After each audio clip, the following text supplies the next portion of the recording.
오늘 은혜 받으실 하나님의 말씀은 다니엘서 9장 23절의 말씀입니다. 우리 다 같이 갖고 계신 성경책과 또한 앞에 스크린을 통해서 우리가 다 같이 한마음 한뜻으로 합독하겠습니다. 곧 내가 기도를 시작할 즈음에 명령이 내렸으므로 이제 내게 알리러 왔느니라. 너는 크게 은총을 입은 자라. 그런즉 너는 이 일을 생각하고 그 환상을 깨달을지니라. 아멘.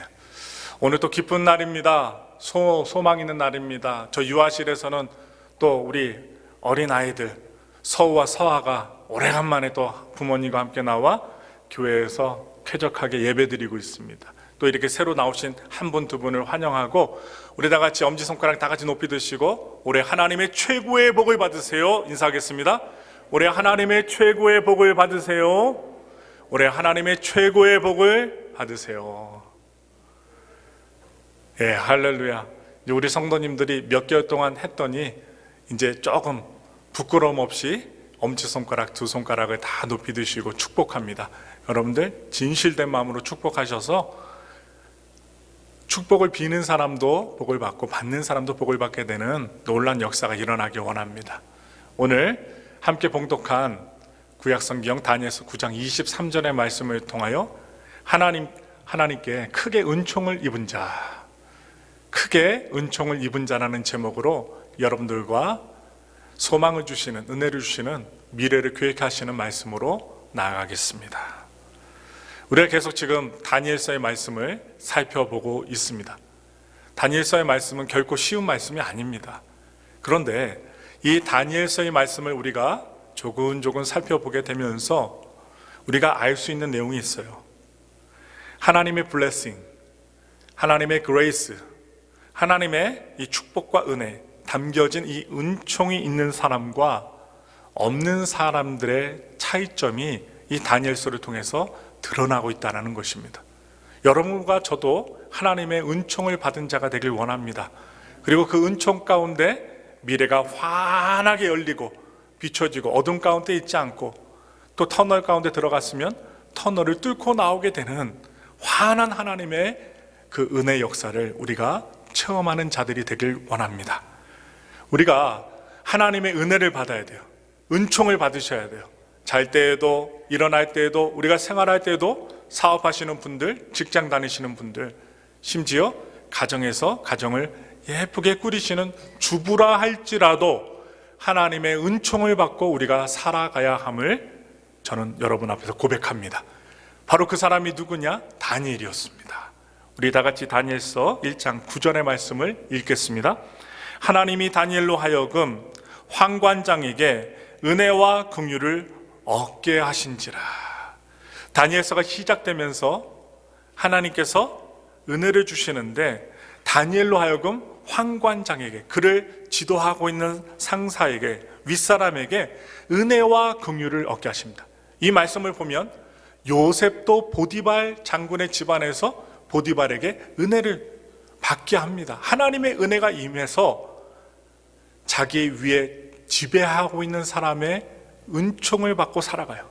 하나님의 능력으로 살아갑니다. 자신의 힘으로 살아가는 것이 아니라 주님의 힘으로 역경을 딛고 일어나는 모습들을 성경의 구비구비마다 우리는 살펴볼 수 있어요. 지금 1장 9절에 우리가 다니엘서를 읽은 결과 이 다니엘은 느부갓네살 왕 앞에 서게 되었고 다른 모든 지혜자들이 하지 못하였던 꿈의 해석을 아주 명확하고 정확하게 꿈을 해석합니다. 정확하게 꿈을 해석해요. 그것만이 아니었습니다. 그는 사자굴에 던져졌지만 거기서도 하나님께서 지켜주시는 은혜를 아주 꿀송이처럼 맛봅니다. 자유함을 누립니다. 며칠 굶주린 사자의 그 무서움 속에서도 하나님이 굳게 지켜주시는, 보호하시는 은혜가 다니엘에게 있었던 것입니다. 그러므로 하나님의 은총이 있는 인생의 모습을 하나님께서 우리들에게 다니엘서를 통해서 일러주고 계시는 거예요. 오늘 우리는 다니엘서 9장의 말씀을 통하여 우리는 과연 하나님의 은총을 입은 자인가 한번 생각해 보시면서 하나님의 은총을 입은 자들이 되기를 바라며 말씀을 들으셨으면 좋겠습니다. 다니엘서 7장과 8장의 말씀에는 다니엘이 보았던 두 가지의 그 두 번의 환상이 나타납니다. 두 환상에 모두 짐승들이 나요. 다양한 짐승들이 이 환상 속에서 나옵니다.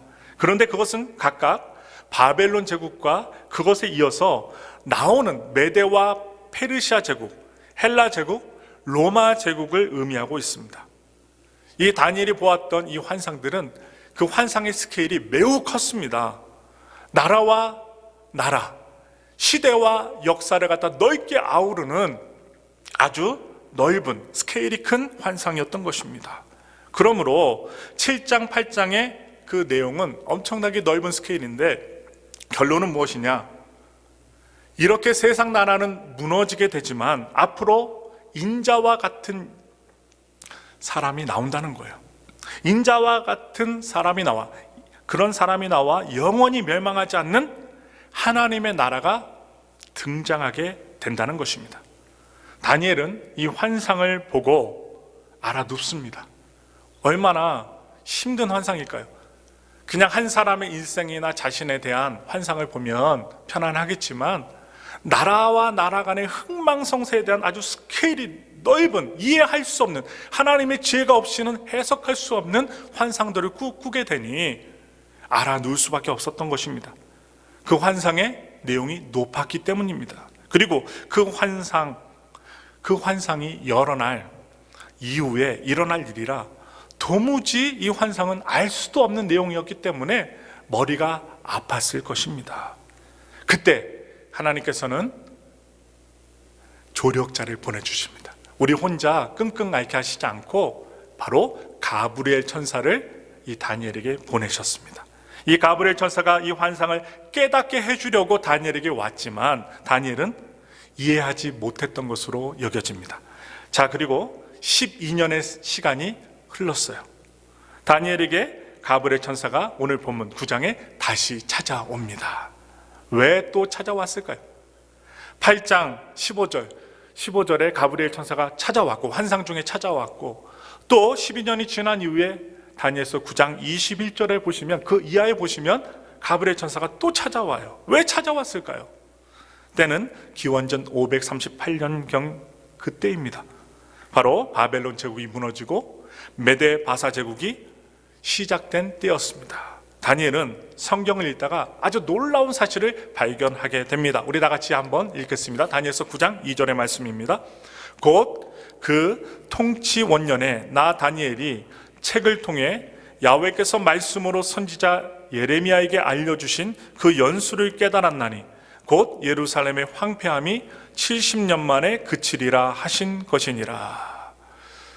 그가 읽었던, 다니엘이 읽었던 그 예레미야 선지자가 기록한 그 두루마리 성경을 읽었던 거예요. 예레미야 선지자가 기록했던 성경을 다니엘이 지금 읽고 있습니다. 예레미야 선지자는 이스라엘 백성들이 다시 고향으로 돌아가는데 바벨론 포로에서 해방되어서 약 포로로 70년을 지낸 후에 고향으로 돌아가게 된다라고 기록하고 있습니다. 우리 말씀 보겠습니다. 예레미야서 25장 11절의 말씀입니다. 이 모든 땅이 폐허가 되어 놀랄 일이 될 것이며 이 민족들은 70년 동안 바벨론의 왕을 섬기리라. 이뿐만 아닙니다. 예레미야서 29장 10절의 말씀을 읽겠습니다. 야훼께서 이와 같이 말씀하시니라. 바벨론에서 70년이 차면 내가 너희를 돌보고 나의 선한 말을 너에게 성취하여 너희를 이곳으로 돌아오게 하리라. 하나님이 이스라엘 백성들이 하나님 앞에 범죄하고 그리고 죄를 지어서 나라가 망하게 하셨고 바벨론의 포로가 되게 하셨지만 하나님은 죽이시는 하나님이 아닙니다. 그들을 고치시기 위해서 나라가 망하고 하나님을 잘 섬기는 백성으로 변화시키기 위하여 포로가 되게 하신 것입니다.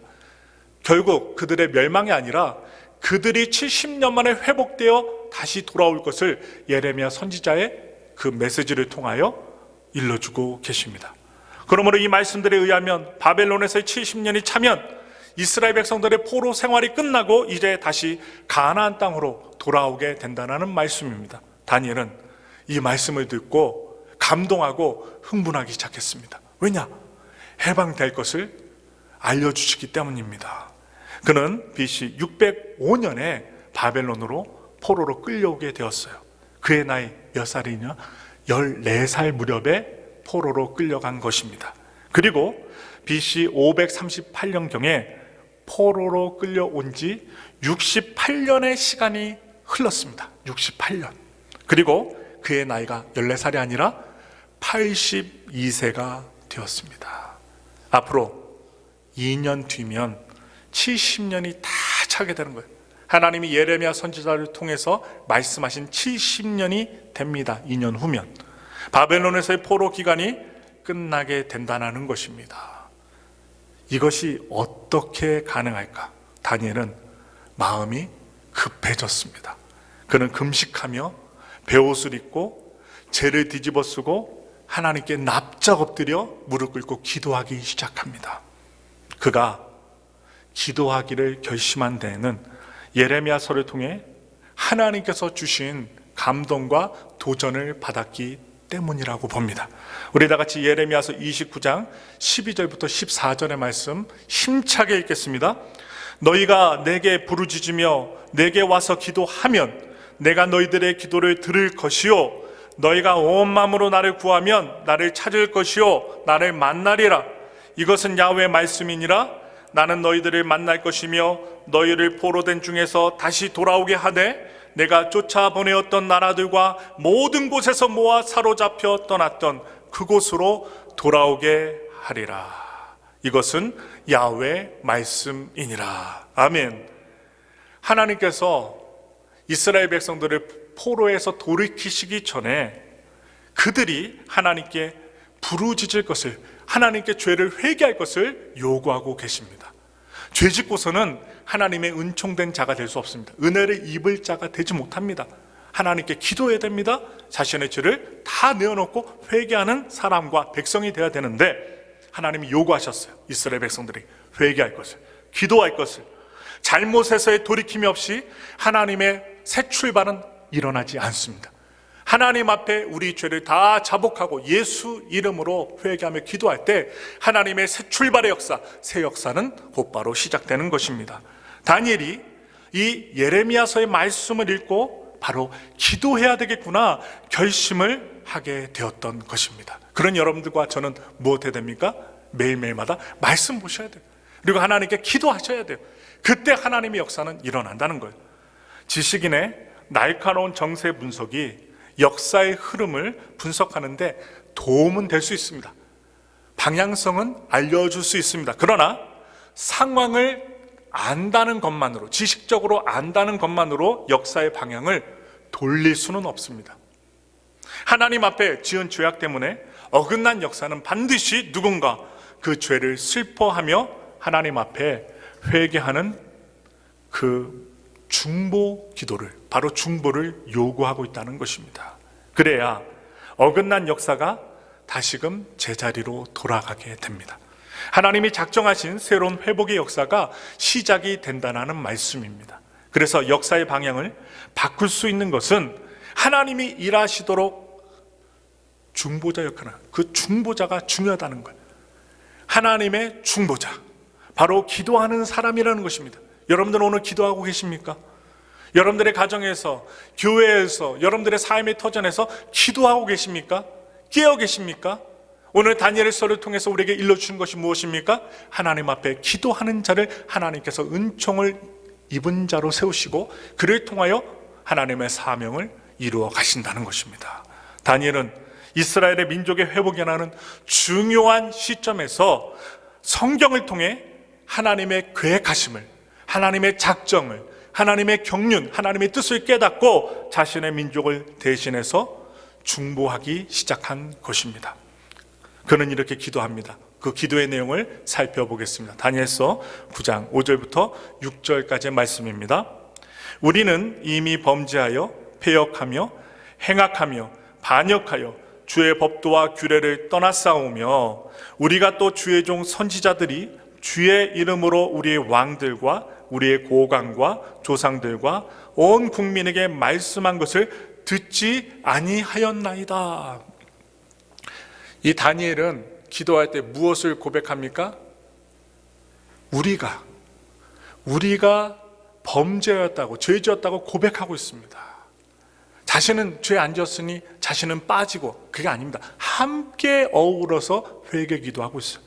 이어지는 그의 기도를 보시면 지난날의 잘못된 역사에 대한 책임의식으로 가득합니다. 그는 주님의 긍휼을 의지하여 기도하고 있습니다. 저 살펴볼게요. 다니엘서 9장 19절의 말씀입니다. 읽겠습니다. 주여 들으소서, 주여 용서하소서, 주여 귀를 기울이시고 행하소서, 지체하지 마옵소서. 나의 하나님이여, 주 자신을 위하여 하시옵소서. 이는 주의 성과 주의 백성이 주의 이름으로 일컫는 바 됨이니이다. 이 다니엘은 자신의 죄와 자신의 백성 이스라엘의 죄를 자복하여 기도합니다. 자원하여서 기도하고 있습니다. 억지로 기도한 것이 아닙니다. 자발적으로 자신과 백성의 죄를 놓고 하나님 앞에 코람되어 하나님 면전 앞에서 기도하고 있는 것입니다. 그리고 하나님의 거룩한 성소의 회복을 간구하고 있습니다. 그때 하나님이 보내신 천사였던 가브리엘이 다시 다니엘을 찾아온 것입니다. 왜 찾아왔을까요? 천사였던 가브리엘은 그 이유를 설명하고 있습니다. 다니엘서 9장 22절과 23절의 말씀을 읽겠습니다. 내게 가르치며 내게 말하여 이르되 다니엘아, 내가 이제 내게 지혜와 총명을 주려고 왔느니라. 곧 내가 기도를 시작할 즈음에 명령이 내렸으므로 이제 내게 알리러 왔느니라. 너는 크게 은총을 입은 자라. 그런즉 너는 이 일을 생각하고 그 환상을 깨달을지니라. 이 가브리엘 천사는요, 이 다니엘이 12년 전에 보았던 그 환상을 다시금 깨닫게 해주기 위해서 다니엘에게 온 것입니다. 그것을 깨닫도록 무엇을 줍니까? 지혜와 총명을 주기 위해서 다니엘 곁으로 돌아온 것입니다. 천사 가브리엘은 뭐라고 얘기해요? 좀 전에 우리가 말씀을 읽었지만 너는 크게 은총을 입은 자이기 때문이다. 23절에 너는 크게 은총을 입은 자이기 때문이다. 자신이 온 이유를 다니엘에게 말하고 있습니다.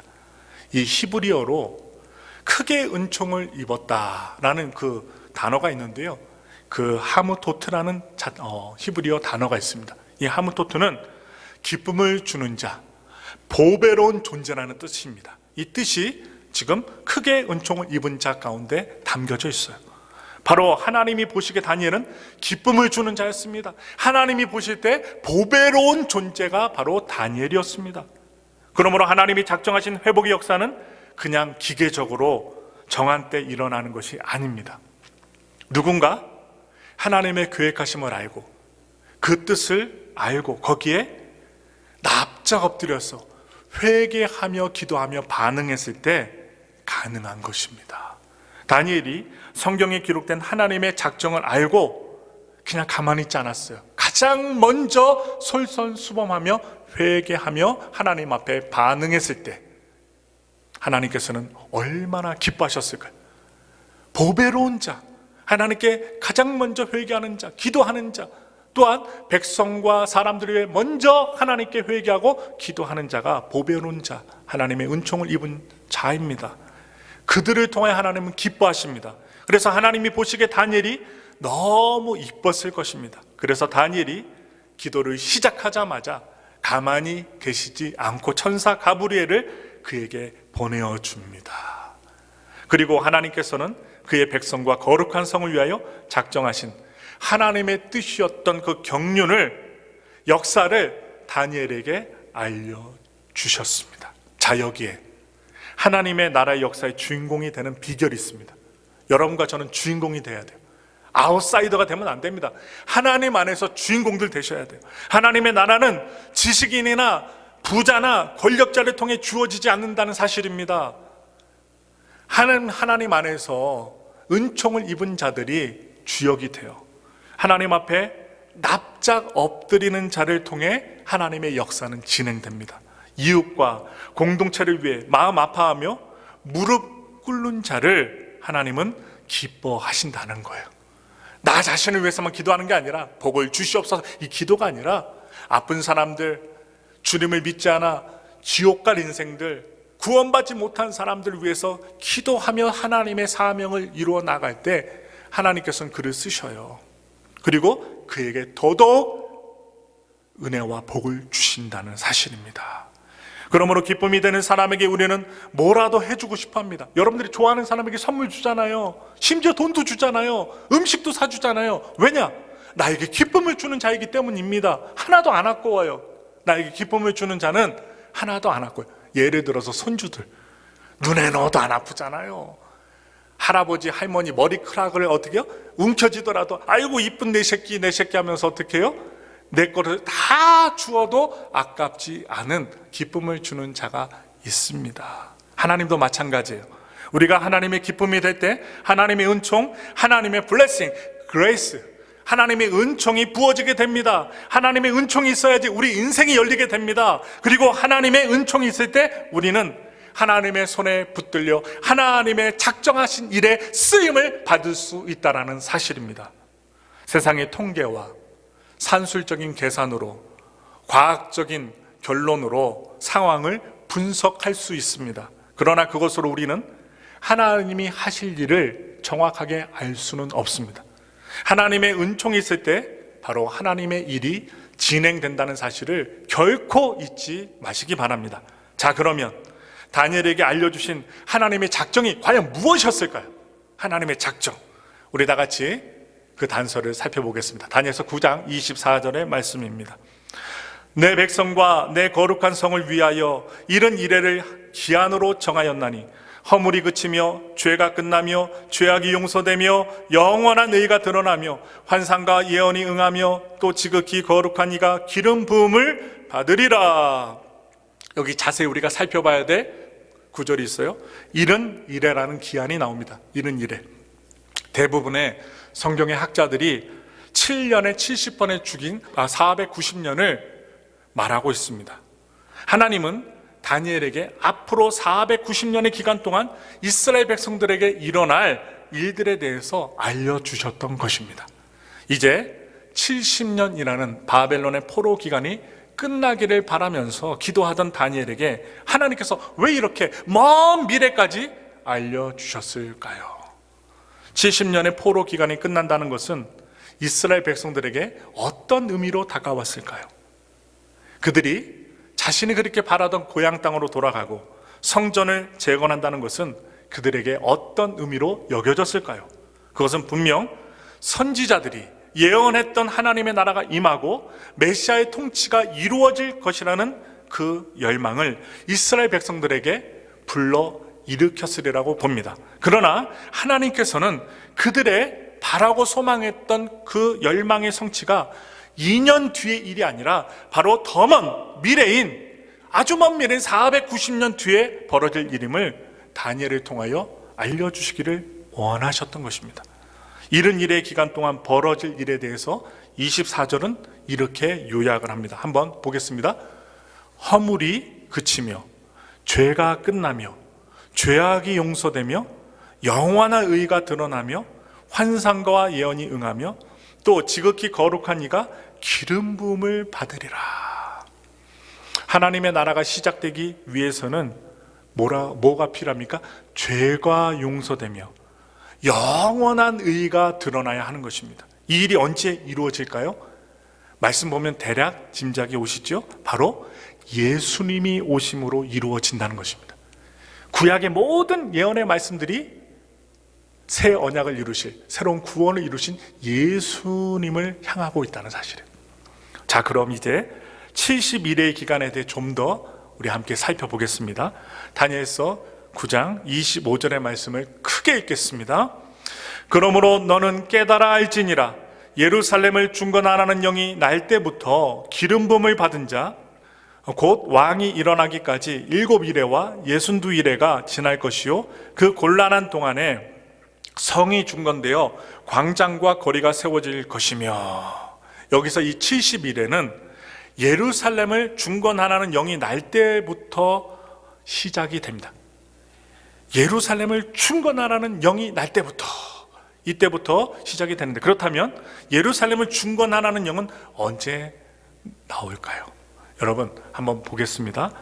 예루살렘을 충건하라, 예루살렘을 충건하라, 이 말씀에서 우리가 갖고 있는 개역 성경에서는 중건하라는 하나의 동사로 번역을 합니다. 그런데 원어를 살펴보니까 두 단어로 이것을 설명해요. 하나는 슈브, 하나는 바나라는 단어로 중건하라는 단어를 설명하고 있는데, 첫 번째 이 슈브는 회복하다라는 뜻을 갖고 있고, 두 번째 바나는 건설하다라는 뜻이 담겨 있습니다. 이것은 무엇입니까? 단지 성전을 재건하라는, 건축하라는 것이 아니라 예루살렘 도시를 재건하고 이스라엘 백성들을 다스리는 수도로서의 위상을, 하나님을 믿는 백성으로서의 그 위상을 정립하고 회복하라는 의미입니다. 이 명령은 역사적으로 보면 BC 457년 아닥사스다 왕, 그 통치 7년에 내린 조서로 볼 수 있습니다. 그때가 바로 어느 때냐?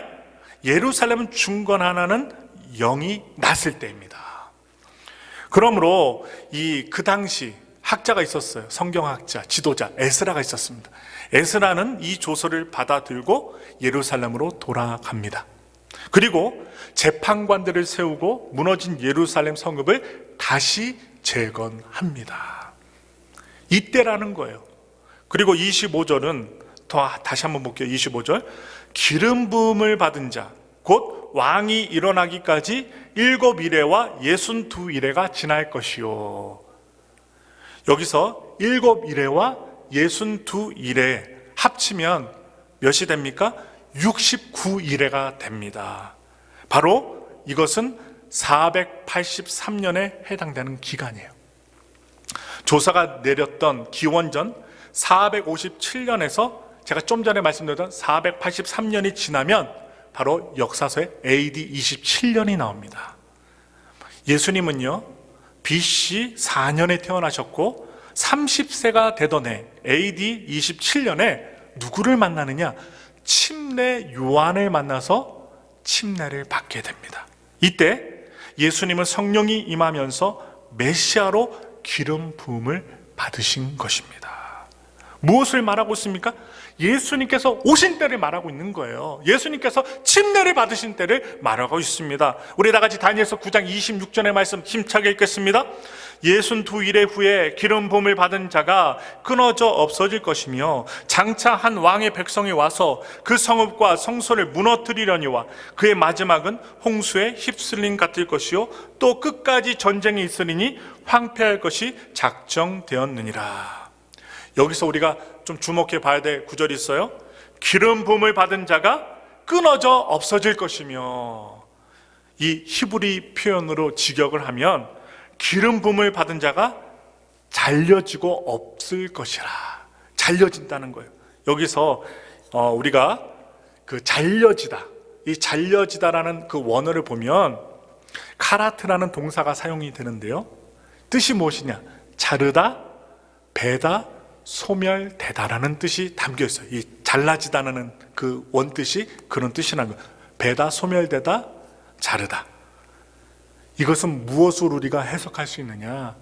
여러분, 옛날 고대 근동에서는 계약을 맺을 때 짐승을 반으로 쪼갭니다. 죽여서 쪼갠 다음에 그 사이를 지나면서 언약을 했습니다. 약속을 했다고요. 약속을 지키지 않으면 이 짐승처럼 쪼개지리라, 죽음을 당하리라. 재물을 쪼개서 그 재물 사이를 지나면서 언약을 했어요. 예수님은요 새 언약의 재물이 되어서 십자가에서 죽임을 당하신 것을 말하고 있습니다. 바로 새 언약이에요. 예수님은 새 언약의 주인공이 되셨어요. 죄가 용서되고, 그리고 죄가 용서되면서 우리에게 영원한 의가 우리에게 주어진 것입니다. 그러므로 예수님께서 우리를 대신해서 속죄당함으로 말미암아 우리의 죄가 사해지고 하나님의 영원하신 의, 이 세상의 마귀도 사람들도 없앨 수 없는 하나님의 의가, 영원한 의가 우리에게 주어졌다는 것입니다. 그것은 하나님의 나라가 시작되는 조건인 것입니다. 이것은 하나님께서 천사 가브리엘을 통해 다니엘이 깨닫기 원했던 하나님의 그 마음이셨어요. 하나님의 뜻이었습니다. 여러분 또 볼까요? 장차 한 왕의 백성이 와서 그 성읍과 성소를 무너뜨리려니와. 좀 전에 보셨던 말씀의 그 후반절 구절입니다. 이 말은 무엇입니까? 예수님이 오시고 십자가에서 돌아가실 것을 말한 다음에 장차 한 왕의 백성이 와서 그 성읍과 성소를 무너뜨리려니와. 이것은 AD 70년도에 디도라는 로마 장군이 바로 이스라엘에 쳐들어와서 로마 군들을 통해서 실현이 됩니다. 그의 마지막은 홍수에 휩쓸림 같을 것이며 또 끝까지 전쟁이 있으니 황폐할 것이 작정되었느니라. 여러분, 좀 전에 말씀드렸던 AD 70년 로마의 장군 티투스 장군, 디도 장군이 로마 장군이 침략을 해서 예루살렘은 다 무너지고 성전도 파괴가 될 것을 말해주고 있는 거예요. 이 성전의 파괴와 함께 27절에 묘사된 것처럼 구약의 희생제사는 금지가 되어버리고 맙니다. 자, 하나님은 이렇게 복잡한 환상의 내용들, 그리고 미래의 하나님의 계획과 뜻을 다니엘에게 왜 알려주신 것일까요? 너무나도 힘들어했어요. 그러니까 천사를 보내주어서 해석할 수 있도록 도와주었죠. 그것은 하나님의 나라가 유대인들이 원하고 기대하는 방식으로 오지 않을 것에 대한 하나님의 깊으신 사랑의 예고가 들어있다라고 볼 수 있습니다. 여러분, 영화도 예고편이 있잖아요. 예고편을 보면 저 영화가 재밌겠다, 아주 스릴감 넘치겠다, 미리 알고 보잖아요. 하나님께서는 예고편으로 이 다니엘에게 보여주신 거예요. 유대인들이 고향으로 돌아가고 성전이 다시 회복되어서 하나님의 나라가 오는 것이 아니라는 것입니다. 이제 하나님의 크신 구원의 경륜, 계획은, 하나님의 뜻은 옛 언약이 아니라 예수님을 통해서 이루어질 새 언약을 통해 이루어진다는 것입니다. 즉 메시아가 오셔서 죄를 대속하고 우리를 의롭게 해주시는 방식으로 바로 하나님의 나라가 오게 된다는 사실을 알려주신 것입니다. 490년 전에 예수님이 활동하시기 전에, 태어나시기 전에 미리 알려주신 거예요. 여러분, 우리들의 인생에도 하나님의 나라가 임하게 되길 바랍니다. 그러기 위해 우리의 죄는 처리가 돼야 돼요. 우리의 힘으로 처리할 수 없어요. 우리가 선행한다고 처리할 수가 없어요. 오직 예수님의 대속의 은혜로만, 십자가 대속의 은혜로만 우리의 죄가 없어진다는 사실이에요. 그래서 하나님의 영원한 의가 우리에게 주어진다는 것이죠. 예수님이 그것을 위해 십자가에서 피 흘리셨습니다. 여러분, 오늘 다니엘의 모습을 보면 누가 생각나세요? 예수님의 모습이 생각날 것입니다. 문제를 앞두고, 어려움을 앞두고 항상 주님의 뜻, 하나님의 뜻을 물으셨던 예수님과 같이 오늘 다니엘의 모습은 중보자로서 우리의 죄를 대속하고자 기도하며 우리의 죄를 위해서 대속하신 그 모습, 다니엘을 통해서 예수님의 모습이 드러나고 있습니다. 그 사실을 분명하게 믿으시기 바랍니다. 다니엘은 구약의 사람이지만 하나님은 그에게 하나님의 구원의 경륜에 대해서 자세하게 알려주셨습니다. 요즘에 혼탁하다고요? 이상한 꿈만 꾼다고요? 아닙니다. 하나님의 뜻을 구하며 사셔야 됩니다. 이 팬데믹 기간 가운데 내 목숨 부지하기 위해서 아둥바둥 사는 것이 아니라 나라와 민족을 위해서, 내 형제들을 위해서, 내 주변에 있는 이웃들을 위해서 기도할 수 있는 다니엘과 같은 사람들이 오늘날에도 필요하다는 사실을 오늘 다니엘서 9장에서는 우리에게 일러주고 있습니다. 그 모습이 누구의 모습입니까? 바로 예수 그리스도의 모습입니다. 하나님의 은총은 하나님의 뜻을 따라 살아갈 때 자연스럽게 따라옵니다. 하나님을 사랑하고 이웃을 사랑하는 자가 될 때 우리는 하나님의 기쁨이 된다는 것입니다. 다니엘처럼 민족과 공동체 운명을 위해서 기도하며 헌신하는 자를 바로 하나님께서 기뻐하신다는 거예요. 하나님은 그의 기뻐하신 자를 통해 하나님의 나라를 이끌어 가십니다. 진행하십니다. 사명을 감당케 하십니다. 하나님의 나라를 진행하시기 위해 하나님은 그의 기쁨이 되는 자에게 은총을 베푸신다는 것입니다. 저는 마지막으로 묻습니다. 여러분들은 하나님의 기쁨이 되는 자들이 되십니까? 하나님께 기쁨이 되는 자들이 되시기를 바라면서 우리가 4월을 마감하면서 올해 한 해 더욱더 하나님의 기쁨이 되는 자, 하나님의 뜻을 구하는 자, 어려움의 문제 앞에서 우리가 하나님 앞에 납작 엎드려 하나님의 뜻을 묻고 기도하는 자, 제일 먼저 회개하는 자, 또한 하나님께 은총을 입은 자들이 되시기를 예수님의 이름으로 축원합니다.